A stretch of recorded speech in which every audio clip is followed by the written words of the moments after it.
Bismillahirrahmanirrahim. Alhamdulillahi Rabbil Alameen. As-salatu was-salamu ala Rasulihil Kareem wa ala alihi wa ashabihi wa man istanna bi sunnatihi ila yawmiddin.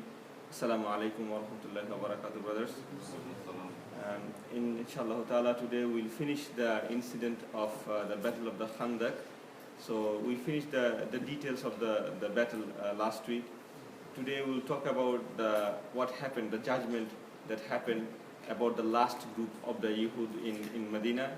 We know that there was three groups of the Jewish people in Medina, and this is the last group, Banu Qurayza. And Banu Qurayza, what they did, basically they did treachery with Rasulullah sallallahu alaihi wasallam during the battle of Khandaq, and that was the main concern of the Muslim of that time, that how could they invalid the treaty, although Rasulullah sallallahu alaihi wasallam tried to validate it more than 3 times. He went there and tried to confirm that are you guys with us and everything, and they said yes, we are. But at the end moment, they became arrogant, and they became ignorance about the treaty, and they just did the treachery. Now this event of Banu Qurayza, the judgment, it is one of the most controversial issue in the life of Rasulullah sallallahu alaihi wasallam, and non-Muslim, from the beginning, like probably a few hundred years back till today, they have written so many books and everything about this, and this is something that they say one of the most negative thing in the life of Rasulullah, because they say that Rasulullah killed so many people. This is his decision to kill these people because they were Jewish. But actually this is not the case. Obviously it's not the case, because Rasulullah didn't kill them because they are Jew. Rasulullah killed them because what they did after so many warning, and this is from Allah subhanahu wa ta'ala, that this is the judgment from Allah subhanahu wa ta'ala, as you will know, and this is not from Rasulullah his own decision, and this is not something that because of that group Rasulullah did that. It is because what they did, and any of the group of theirs would have received the same thing that they have received. So let's begin quickly, inshallah ta'ala. We finished up to the how Battle of Khandaq ended. So in the Battle of Khandaq, what happened basically at the end, Allah subhanahu wa ta'ala, when the Quraysh, there was a mistrust between all the groups of the people. So this group doesn't believe them, and the Jewish doesn't believe the Quraysh doesn't believe them.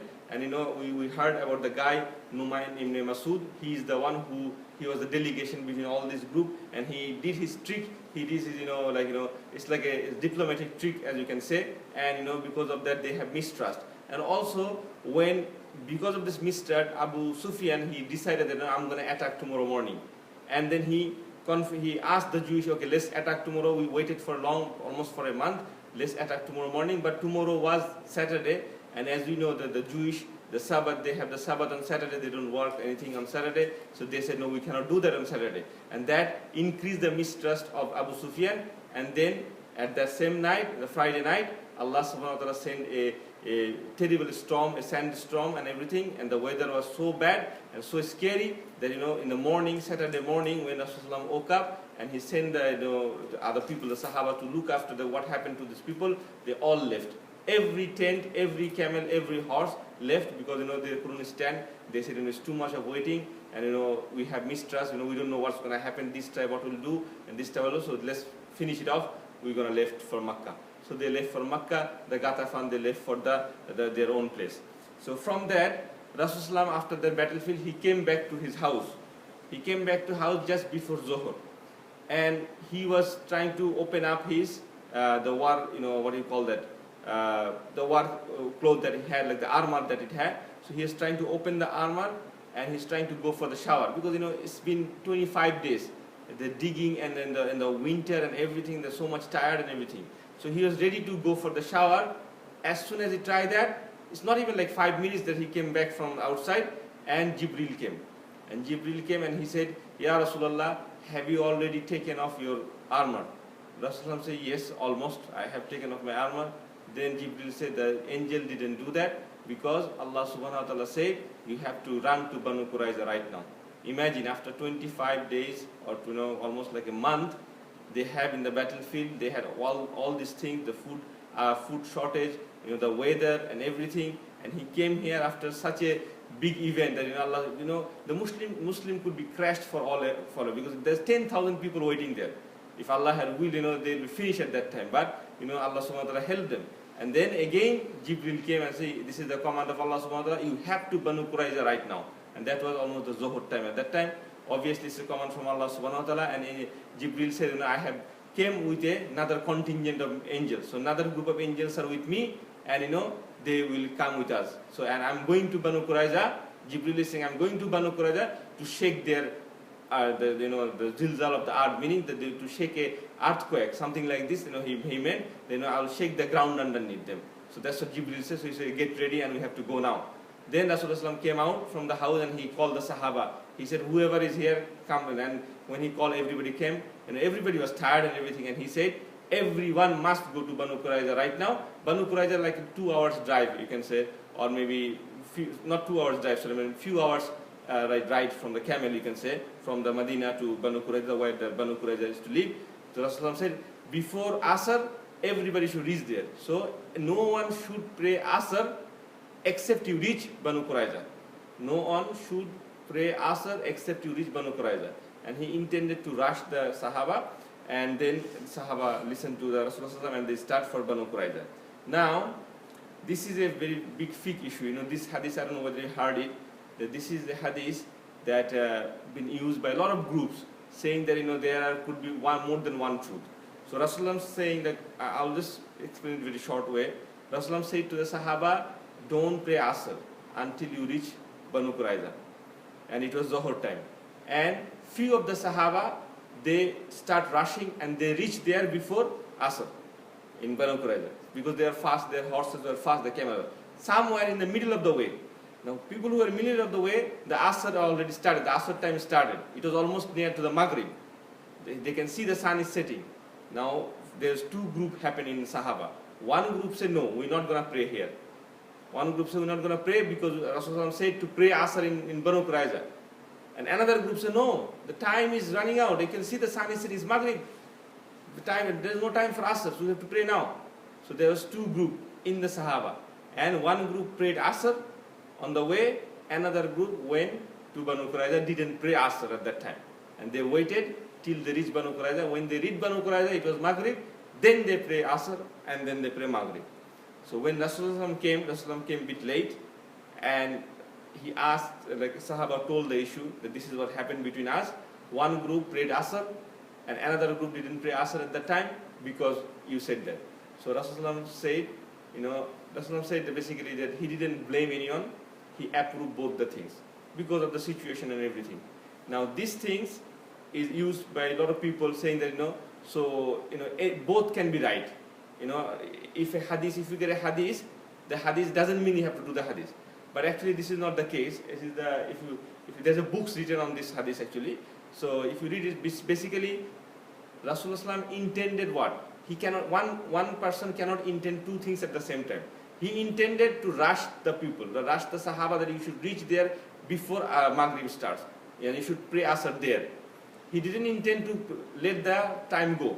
But because one of the group of the Sahaba, they understood the truth according to whatever Rasulullah said, so Rasulullah didn't blame them. It's not that both of them are correct. Correct is only one. Always the truth is only one. But one group, because they are Sahaba, they have the right to be mustahid. Who is mustahid? To take a istihad. Istihad means to make a decision. So if one group of mustahid make a decision, and other group make another decision depending on the same truth, you cannot blame each other. And Rasulullah said a famous hadith, you all know this hadith, if a alim make a judgment, if he's right, he gets 2 rewards. If he's wrong, still he get 1 reward.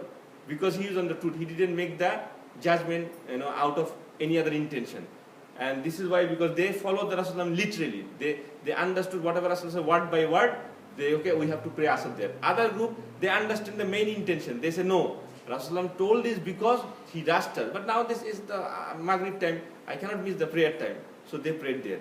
So this was the issue happened, and this is happened to the Banu Qurayza. But at the end, Rasulullah said, yes, he didn't blame the other group. And he said he understood what happened there, and he let it go like it was there. So this is the incident that Banu Qurayza, of the hadith of Banu Qurayza. If you read fiqh courses and everything, this will come up and you will know about this incident.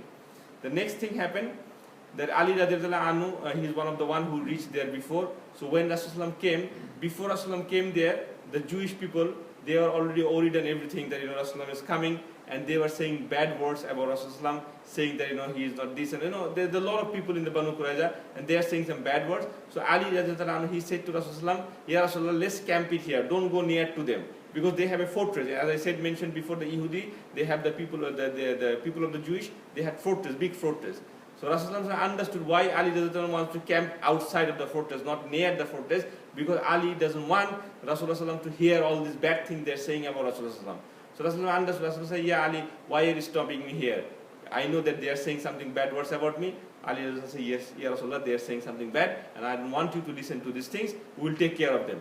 Then Rasulullah, no, once they will see me, they won't say these bad things. So when Rasulullah go and camp there, and then the siege began. So basically what happened, the people were inside the fort, and all the Muslims were outside the fort. So this is called sieging. So they were standing there, all the supplies and everything, and this is happened again for at least for another 20 to 25 days. So this was the situation, because Jewish people, they have all the supplies, like the food and the water and everything inside the fortress, so they could survive for them. Basically a tactic of war is sieging, means they know your house is surrounded by the other group, so you cannot get out of the house, and you will surrender. And Rasulullah told them, passed the message that if you surrender to me unconditional, no condition except, then I will forgive you, and if you accept Islam, obviously I will forgive you. But some of the people say, no, yeah, you did the other thing with the Banu Nazir. Remember the second Yehudi tribe, where Rasulullah let them go and let them take whatever they want to take. So why can't you do the same thing with us? Then Rasulullah, no, because they did something and you did something different. You did complete treachery, and this is not allowed in Islam. So this is what happened in the treachery, and the 20 days, there's a lot of other incidents happened. I didn't mention it in the small stories, but one of the story is the story of Abu Lubaba. Abu Lubaba was a Sahaba. He was a great Sahaba. He took part in the Battle of the Badr. He also took part in the Battle of Uhud. So he was one of the top class Sahaba. What happened but he has connection with these Jewish people before. So they are like his friends before Islam. So he went inside the fort to have a negotiation and to talk to them and everything. Rasulullah sent him. So when he went there, all the Jewish people, they saw him, Abu Lubaba, and they were happy, and they were saying, you should do something for us. We don't know what to do now, because our food supply is getting worse. What should we do? Yes, we do treachery and all these things. They are like doing excuses. So then they said, you tell us what to do. Should we surrender or should we not surrender? So Abu Lubaba, he said, yes, if you surrender, but if you surrender, then it will be like this. So he made a motion like this. So he's giving them instruction beforehand that you will be killed. And Abu Lubaba, he mentioned this story for himself. As soon as he did this, he felt that he did treachery with Allah and His Rasul. He shouldn't have done this, beforehand, because they don't know what Rasulullah will decide and why you give the signal to these people.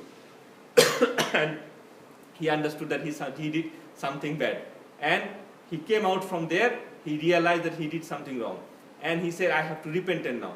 He went to the mosque of Rasulullah, and he tied himself with a pillar of the Rasul, and this pillar is still there. If you go to the Masjid of Medina, people who went there, I don't know whether you have visited, there is a pillar called the pillar of repentance, the pillar of Tawbah, and that is the pillar of Abu Lubaba. He tied himself up there, and he said, until Allah and His Rasul forgive me, I'm not gonna tie myself up. It's like like a amana, like a nazar, we call nazar, or some manna or something, mannat, something like this. So he did there, but Rasulullah heard the news.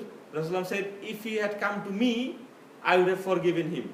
But now he tied himself and he said, Allah, until Allah forgave him, he's not going to do that. So I cannot go against Allah and go say forgive and go. Because he did the trust, he did the mannat with Allah subhanahu wa ta'ala. He said, until Allah forgives me, I can't untie myself. And it was like this for almost like 7 days. He was like, not 7 days, like 3 to 4 days, he was like this. And then one day Rasulullah came to him, and he was still tied with the pillar, and Rasulullah said, yeah Abu Lubaba, Rasulullah was happy, and he said, yeah Rasulullah, why you are so happy? He said, Allah has revealed the ayah, and He has forgiven him. So he got the message, and then Rasulullah went away for the prayer, but he was still tied up, and he said to his wife, no, I want Rasulullah to come and untie me. I don't want to untie myself, I want Rasulullah to come and forgive me and untie me. So Rasulullah came, and as he was merciful and everything. So Rasulullah came and untied him, and the ayah was in the ayah number, Surah At-Tawbah, ayah number 102. Sorry, I put 120, it's actually 102. So my mistake. So it's ayah number 102. and I ask you to open the Quran and read this ayah. If you have it in your if the Quran is here, this ayah, as Hassan al-Basri said, this is one of the most optimistic ayah for all of us. And this is a wonderful ayah. Allah said in this ayah, there are people who has, the people who has good deeds. They have good deeds, but they mix their good deeds with their bad deeds. But they recognize their sin. So basically, it's like people like us, we believe, we have the belief in ourselves, and we do some good deeds all the time, like praying and fasting and everything, the sadaqah, all these things. But sometimes we do bad deeds also. We mixed our good deeds with the bad deeds. And then Allah said, Asa Allah ayatubu, meaning maybe, Asa means, Asa with Ain and the Sa, Asa means hopefully Allah will forgive them. Hopefully Allah will forgive. And whenever Ibn Abbas says, the tafsir, that whenever in the Quran Allah says Asa Allah, meaning Allah will hopefully forgive them, it means Allah will forgive them. Whenever there is a maybe with Allah, it means Allah will definitely do them. So this is the ayah there, and Allah says, I will forgive them. Allahu Ghafurur Rahim. Allah is the most merciful. And after this ayah, he was untied by Rasulullah Sallallahu Alaihi Wasallam, and then he was forgiven. The next thing to mention is that the story of Amr ibn Sa'ada. He was one of the Jewish guy, and he was always try to follow the treaty of Rasulullah Sallallahu Alaihi Wasallam. So what happened basically, one night he came out. He was inside the fortress. He came out, and because the Muslims were surrounding the fortress, so there's one Sahaba there, I think Muhammad ibn Maslama. He saw he's coming out, but he knew him, this guy, that this Amr, he is a very good guy. He's a Jewish, but he's a good guy. Meaning he always tried to follow the treaty, but because of all the surrounding, all other people, they went against Rasulullah, so he also went against Rasulullah.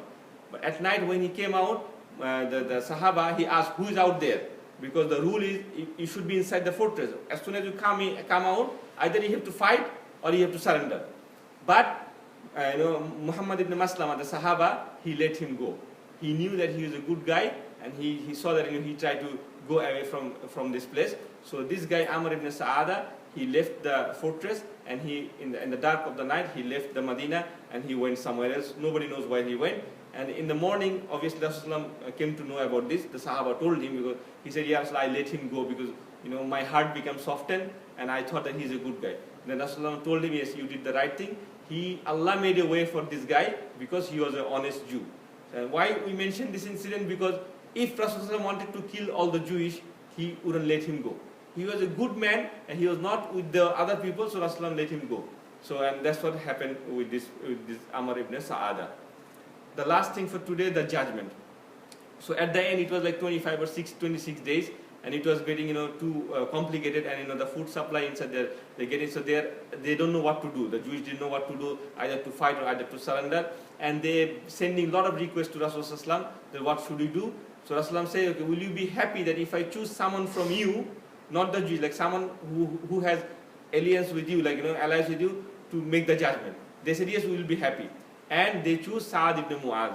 The Sahaba Sa'ad ibn Mu'az, if you remember, Sa'ad ibn Mu'az was injured in the battle of Khandaq, but he is still hanging with the injury. He has bleeding and everything, and as we said that he will pass after this judgment, he will go. And he made a dua to Allah subhanahu wa ta'ala, "Oh Allah, if it is the last battle, take me as a shaheed, but I want to see what happened with the Banu Qurayza, the treachery that they do, what happened." So Rasulullah chose Sa'ad ibn Mu'az to the judge. Although he is Rasulullah sallallahu alaihi wasallam, he said no, because Sa'ad is from Aus, the Aus and Khazraj, there's two groups in Medina before Rasulullah came, the two group of Ansar, and Aus has very close ties with the Jewish people. So and he was the leader of the Aus. So he chose Sa'ad ibn Mu'az. "Oh Sa'ad, you will be the judgment, and whatever you will judge, we will accept it." So when Sa'ad ibn came, and he was bleeding and everything, he was injury, so he came in a donkey, and people are sitting there. And when he came in, Rasulullah said to everybody, "Kumu ina sayyidukum," meaning stand up and show respect to your Sayyid. Sayyid means your leader. Even Rasulullah himself didn't stand up, he didn't like people stand up for him. And also there's a hadith where Rasulullah said, is authentic hadith, the people who love that other people stand for him, he will have a place in Jahannam. So if someone like a leader, leader in our country especially, if you don't stand up in front of him, they get angry and they will throw you out probably. So Rasulullah said, a leader or an imam, whoever it is, if he loves that people stand for him, he will have a place in Jahannam. But for Sa'ad ibn Muaz, Rasulullah instructed them. Why? And the scholar said, because this is special instruction, and it is not that he used to do it every day. It is not that every day Sa'ad is to come and make judgment and every day people used to stand up. He didn't love this thing. This is only instruction from Rasulullah for a special occasion. So Rasulullah give him the instruction that you stand up and show him the respect. So Sa'ad ibn Muaz stand up and he gave a speech to the people. He said, do you believe that I am from your alliances? They said yes. And do you going to accept my judgment, whatever I give you the judgment? They said yes, we will accept whatever you judge between us. And then he turned around to Rasulullah and he lowered his head and he said, Ya Rasulullah, you too? Meaning he's asking Rasulullah, Ya Rasulullah, also whatever I give the judgment, you also accept it? He said yes. Rasulullah said yes, I also accept. Sa'ad, whatever you say, we will accept it. And instantly, without any delay, he said that all the men of the Jewish should be executed. And all their property should be distributed. And all the women and their children should be taken as captive. So this is a decision that because they did treachery, and as I mentioned so many times, there's no mercy for treachery in Islam unless you accept Islam. So some of the people, they accepted Islam and Rasulullah let them go, because when you accept Islam, all your previous sin is forgiven. But other people, and when Sa'ad ibn Muaz give this decision, give this judgment, that all the men will be executed, all the men will be killed, then Rasulullah said, Ya Sa'ad, this is the judgment of Allah subhanahu wa ta'ala from the seventh heaven. So this is the judgment that Allah has given. I knew it, Allah give it to me, and you give the right judgment. And this is what happened. And after that, near to the Medina, there's a place called Al-Arab or something. It's like open field. One of the Sahaba, like one of the ladies to own that place. So they dig a big trench and everything, and they kill all the people there. And the number of the people is different, books have said different things, but it's probably a big number, like 400 to 500 people. Some books say 700 people. So all the men were killed because of the treachery, all the Jewish people, and their property was distributed, and all the women and children were become a captive of the Muslim Sahaba. And few of them, one of the Sahaba, he became a Muslim later on. He said like he was only 10 years old at that time, so he was being spared, because he said like he is not like, he didn't reach the maturity, so he was spared at that time. So few other people, and there are other few smallest incidents that they came to Rasulullah with a shafa, meaning they had a connection, a good friendship with the Sahaba, and that Sahaba came and said, Ya Rasulullah, will you please spare him? I take responsibility to him. Will you please spare him? And Rasulullah said, yes, that's fine.